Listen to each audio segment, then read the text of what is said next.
Hi, this is a part of the lecture that talks about user file access control in Linux. Now there's file access control and then there's file access control. What I'm doing right now is to talk about only the basics. So let me first log in as, well, let's be logged in as a regular user first. So let's let that time out, and I'll log in as my regular user account. And this is, by the way, the virtual server. You should have this set up already. As a regular user, I can create a file just by touching the file name. So I'll go ahead and create a file called test.txt. And if you just type ls without any options, it will just show you the names of the file that are in the system right now. And it confirms that we have just created test.txt. If you use ls-l, it will show you more details about that file.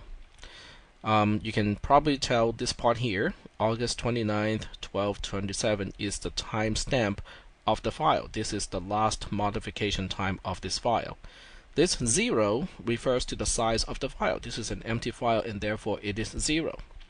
And now we have two this seems to tell you what is the owner of the file, but how come it is appearing twice? So that's a little bit odd already, and we'll figure out, why there are two of these.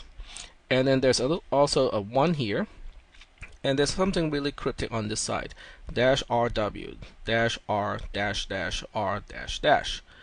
So what we'll do is, what I will do is I will explain the basic concept of file access control in Linux. Now, file access control in Linux is mostly using this part or these attributes of a file.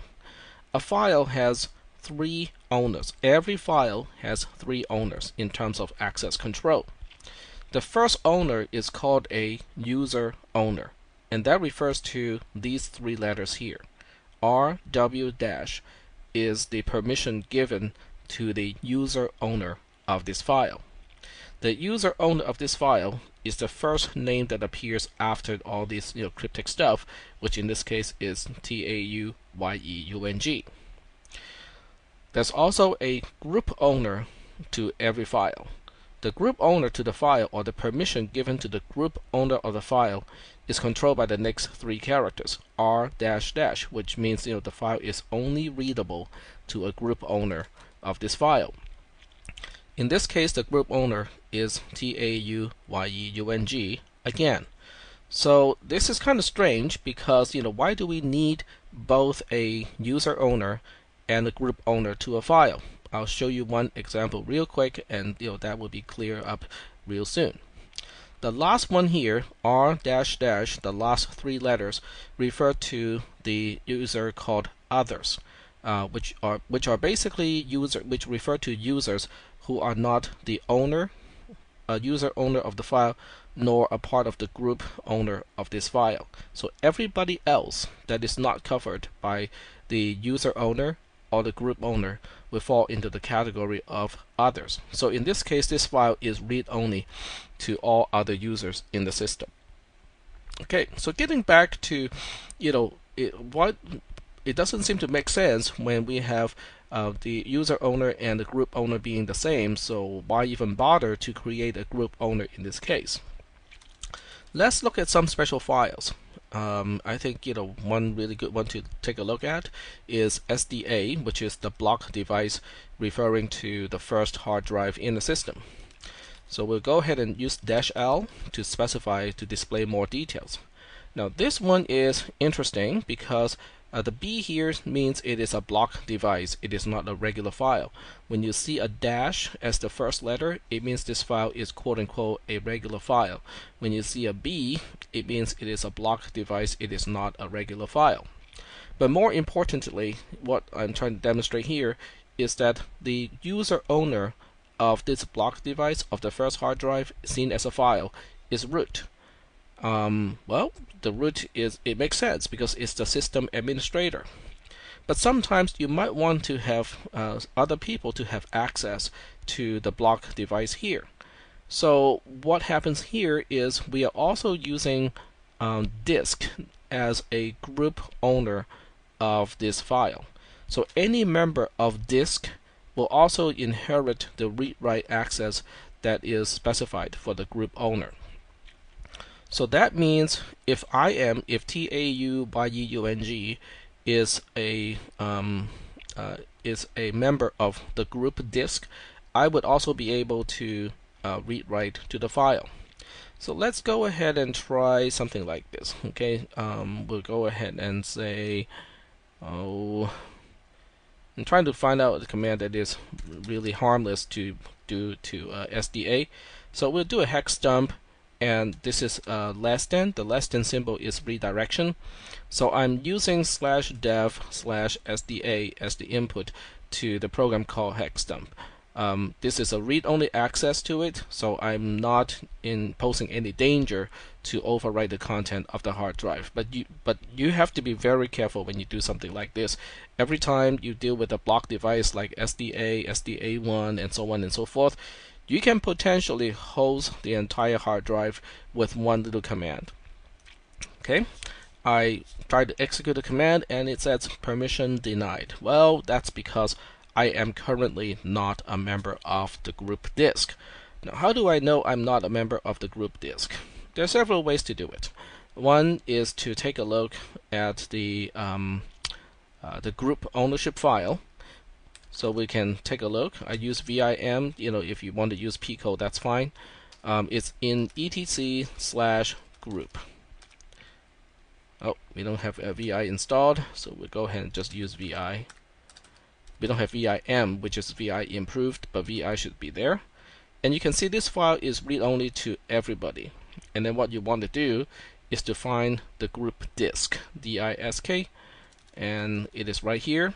It shows that this has no member there are no member of this in this group. You can see some other groups already have members, like CD-ROM has me as a member, floppy has me as a member, audio has me as a member, and so on. But disk, on the other hand, does not yet have any members. So what we can do now is we can change to super user mode, and we can add me as a member of that group. You do not want to edit the group file directly, so we'll just say add user, my name. If you just type this and press the enter, the system will say, okay, you want to create a user called TAUYEUNG. But if you add the name of a group, then the system will say, oh, you just want to add this user as a member to that group. So now we have just completed this operation. I'm adding TAUYEUNG to the group disk. Now we're all done. So we come back, we exit from the super user shell, and then we come back to my regular user shell. So we'll go ahead and try the command again, which is hex dump from SDA as a block device. Hey, what is going on here? Permission is still denied. As it turns out, the group ownership is loaded only at the beginning of when you log into a session. And since this session has been going on already, and when I first logged into this session, I was not a member of the group disk, and that's why I am still denied access to that file. A quick way to deal with that is simply to log out first, and then log in again, and try the command one more time. You can see that this time it works. Okay, this because as I log in again, the changes to the group membership takes into effect. So this is really useful because let's go ahead and take a look at the access to the device again. So this is really useful because now I can use the group ownership so that a file can be accessed to a particular specific group of users in addition to its user owner. And I can use group ownership to control who can and who cannot access a particular file. So the next question is, can I change the group ownership of my own file? After all, we do have one file here, and can I change this part, which is the group ownership, to somebody else? The answer is no, because only root has access to change the ownership of a file, because that can potentially be very dangerous. So if I try to use the command, the command to change the ownership of a file is chown, CHOWN, change ownership.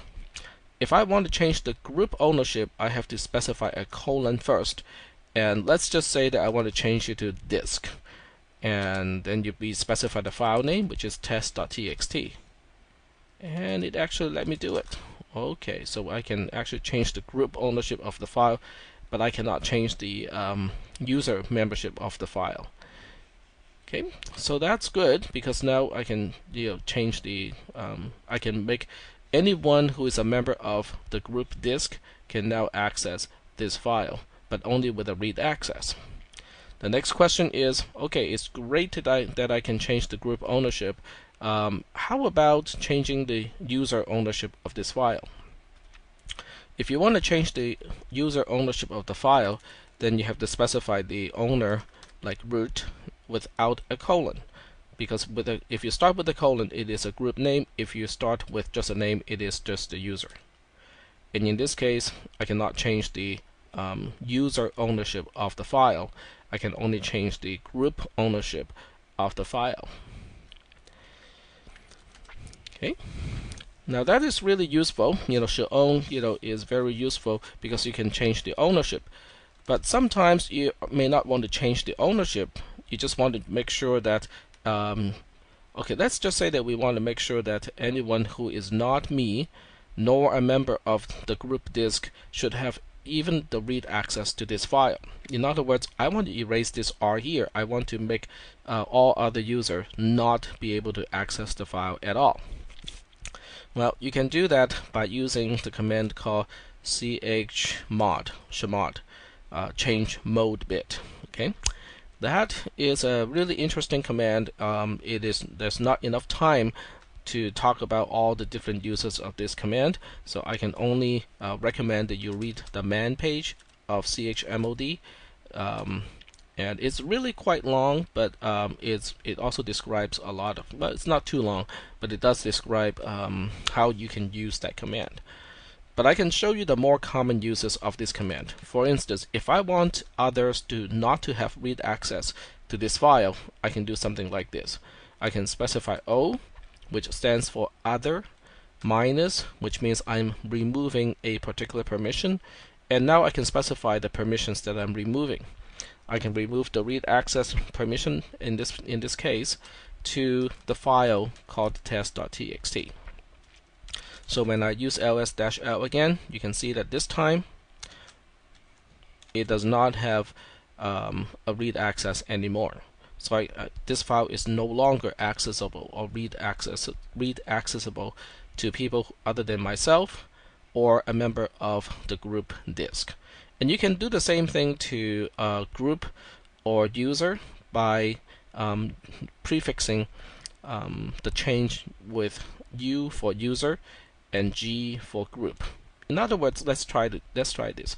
Let's say I want to give people or members of the group disk write access to this file. So to do that, I use chmod, and G stands for group. Plus means I am adding a permission. I'm adding the right permission to the group owner, and we are dealing with the file test.txt. So when I display the permissions of the file now, you can see that the group permissions now has the addition W here, the additional W, which means any member of the group disk can also write to this file. They can change the file now. And that may not be a very good idea in general because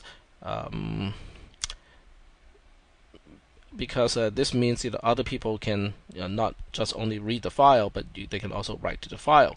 And unless you are the system administrator, a lot of times you cannot control who are the members of the group disk. So doing something like this can potentially be quite dangerous, especially on a system where you can have a lot of people belonging to a specific group. The last thing I want to do is to talk about the execution bit, the X bit. You can write a little script. Okay, in Linux, it's really easy to write scripts. we'll just use nano and to write a particular script. We have to give the script a name, so I'll call the script test.sh. And when you specify a script, you always have to start with shebang.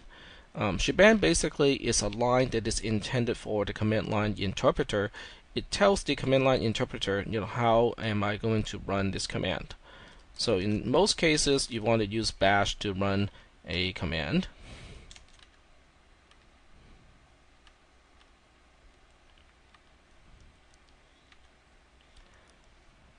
But I cannot remember where bash is. So let's go ahead and find out. And the command which is going to be quite useful because it shows you, what is the path to a particular command.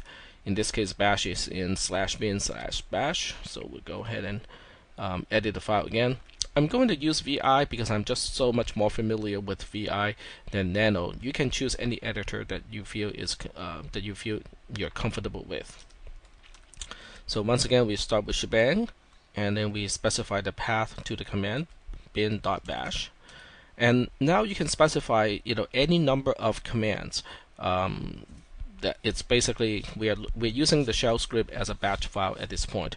Because you have taken cisn120, I'm assuming that you know all the other things you can do with shell scripting. But I'm just going to use a very small fraction of what you have learned so far. So we'll go ahead and run a few commands. Okay, ls shows all the different files.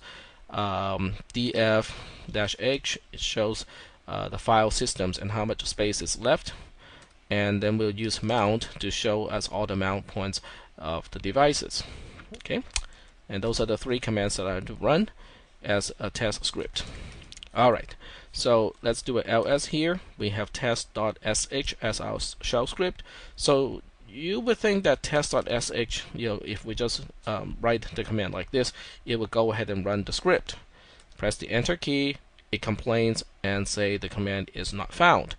That's because Linux, or the command line interface of Linux, searches for commands to execute by the path environment variable. You can look at that by saying echo $path and press the enter key. And this shows you that when you try to execute a command without a full path, it will first look for that in /user/local/bin. And then if that's not found, it will go to /user/bin, then it will go to /bin, then it will go to /user local games, then we'll go to /user games. The current folder is called dot, and that is not on the path, and that's why when you just specify the name of an executable to run, it just won't work. Okay, fine, we can fix that. We can fix that by specifying, let's look in the current folder, the CWD, or the current working directory, and the file name is test.sh. Oh, okay, it complains permission denied. Permission denied. The permission is denied in this case because when you look at the permissions of test.sh, it's great, I as the user owner has read-write access to it, but guess what? It does not let me execute a file. So that's why we need to use chmod again. This time we specify user, which is myself, plus we are adding a permission, and we're adding the execution permission x.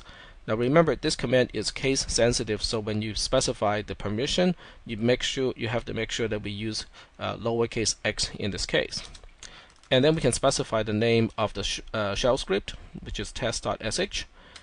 We press the enter key, and then we can do a ls-l again, and you can see that test.sh is now having read-write execute permission to the user owner.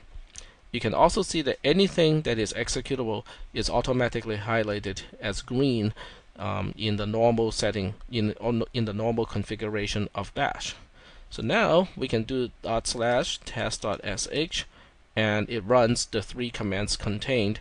The first one is ls, the second one is df-h, and the last one is mount. And all three commands are will run automatically like this. So what we have done so far is we have quickly introduced the basic structure of access control of a file in Linux. What we have not done is to look at the more special cases. For instance, let's take a look at the current folder. Okay. Now, when you say ls dot, which means the current folder, it shows you the content of the folder. But what if you are interested in looking at the permissions of this folder? Well, then you have to use the -d, or you have to combine d with l in this case, so that it does not display the content of the current folder. It will display the permissions of the current folder. We know that dot is a directory because it is blue when it's displayed here, but you can also tell it is a directory because the first letter starts with a D, which means this is not a regular file. This is representing a directory. Now, when you deal with a directory, it's kind of odd that it has, well, it's not odd that it is readable. It is not odd that it is writable. When a directory is writable, it simply means that you can create new files, you can delete files from the folder. When it's readable, readable is not exactly what you think it is. Well, it is a little bit, but it's not in some other way. But what about the execute bit of a folder? Why would we want to specify a file is quote-unquote executable? As it turns out, the X bit has a completely different meaning when you're talking about a folder. The X bit is basically saying whether the file or whether the folder is traversable. The R bit means, can we look at the content of the directory. The X bit means, whether it is traversable. The difference between those two is very subtle. They seem to be the same thing, but yet they are not. So we'll leave this to another video clip to describe the differences between the R and the X bit when we talk about a directory.